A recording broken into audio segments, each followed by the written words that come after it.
soy José Manuel y esto es Juegos en 2D.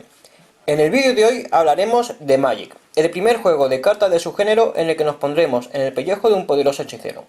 Tu mazo o baraja representa las armas de tu arsenal, contiene los hechizos que conoces y las criaturas que puedes invocar para que luchen por ti.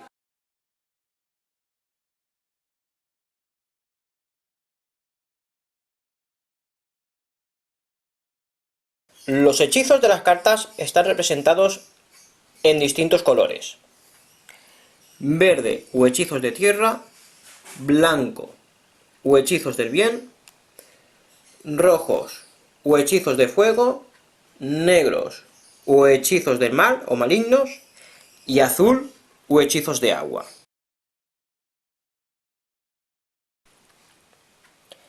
En la baraja tenemos distintas clases de cartas o de hechizos. Tenemos hechizos de instantánea, tierras o maná, que es lo que se utiliza para invocar las cartas, cartas o hechizos de criatura, cartas o hechizos de encantamiento, de conjuro o artefactos, que son como digamos objetos que podemos sacar en juego.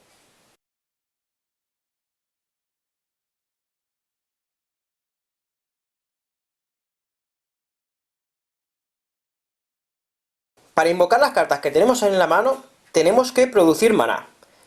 ¿Cómo producimos maná? Activando las cartas de maná o de tierra. Para activar una carta de maná o de tierra, lo único que tenemos que hacer es girar la carta en cuestión.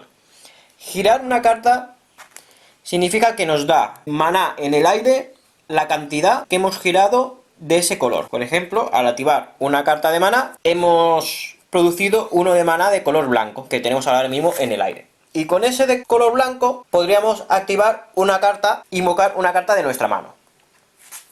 Bien. Para invocar las cartas tenemos que ver cuánto de maná y de qué color necesitamos para poder invocar esa carta. Por ejemplo, esta, que es una carta azul, necesita 1 de maná azul. Pues para poder invocar esta carta deberíamos de activar una carta de maná de color azul para producir maná de ese color. Una vez hemos producido maná de ese color, cogeríamos la carta y la pondríamos en juego. Hay otras cartas que para invocarlas necesitamos más de un color de maná. Por ejemplo, aquí vemos que necesitamos 1 de maná azul y luego viene un número dentro de un círculo de color gris. Eso significa que además de 1 de maná de color azul necesitamos uno adicional de maná de cualquier otro color. Entonces, para invocar esta carta necesitaríamos activar una tierra de color azul y cualquier otra tierra de cualquier otro color, para producir 2 de maná. Un maná de color azul y un maná de cualquier otro color, da igual que sea blanco, negro, rojo o de color que sea. Eso nos hace que tenemos 2 de maná en el aire.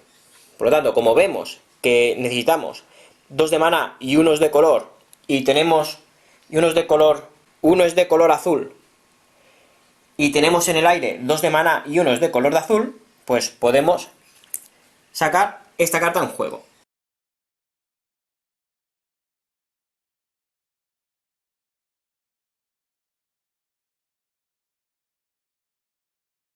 Las áreas de juegos son tu mano,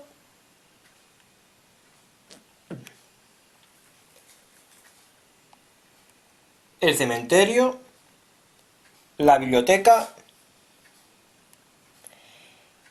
y la zona de juego, en donde se sacan las cartas de maná y las cartas que sacas en juego, como criaturas, encantamientos, hechizos y todo ello.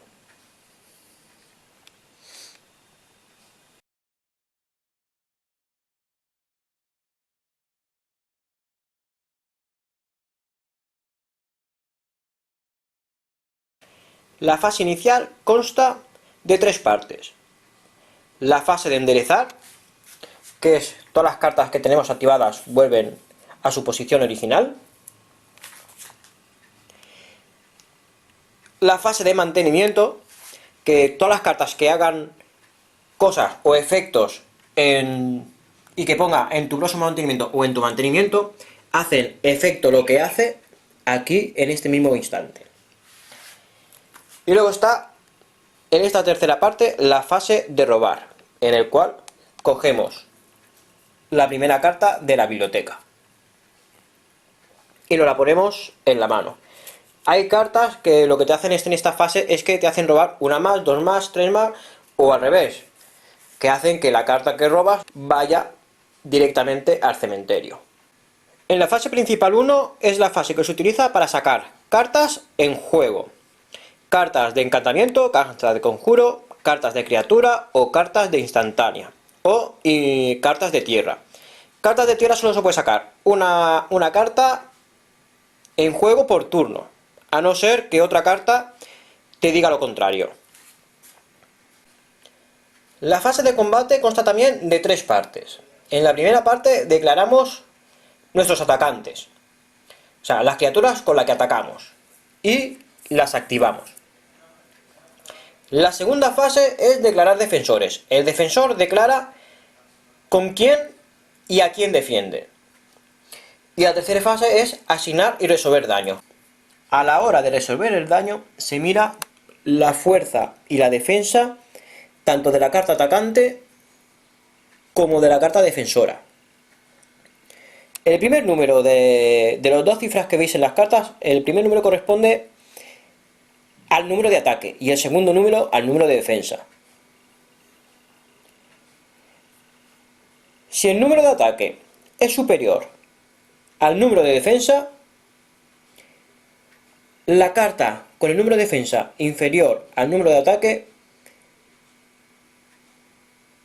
muere. El daño es instantáneo, por lo tanto, si este fuese un 2-1 y este fuese también un 2-1, morirían las dos cartas a la vez. En el caso que el defensor no hubiera elegido a ninguna carta para defender el ataque de esta criatura, el daño del ataque, la cantidad de daño que tiene en ataque la carta, se restaría de la cantidad de vida que tiene el jugador contrario. Los dos jugadores empiezan con 20 de vida. El primero que llegue a 0 pierde la partida. En la fase principal 2 se realiza justamente lo mismo que en la fase principal 1, con la diferencia de que si en la fase principal 1 ya has sacado una tierra, en esta fase ya no puedes sacarla. De lo demás es completamente igual. Podrás sacar en juego tantas cartas como quieras, siempre y cuando tengas maná con que pagar el coste. La única excepción a la hora de sacar cartas son las cartas de instantáneo, que se podrán sacar en cualquier fase. Y la última fase es la fase de final de turno. En esta fase, lo mismo que la de mantenimiento, todas las cartas que pongan que realizan alguna cosa al final de tu turno, se efectúa eso que hace en esta fase. También es en esta fase cuando nos descartaremos de las cartas hasta tener en nuestra mano un máximo de 7 cartas. Todas las cartas que nos descartemos así irán al cementerio, a no ser que haya una carta en juego que diga lo contrario. Bueno, y eso ha sido todo por hoy. Esperando que este vídeo os haya sido interesante, se despide de vosotros José Manuel. Adiós y hasta el próximo vídeo.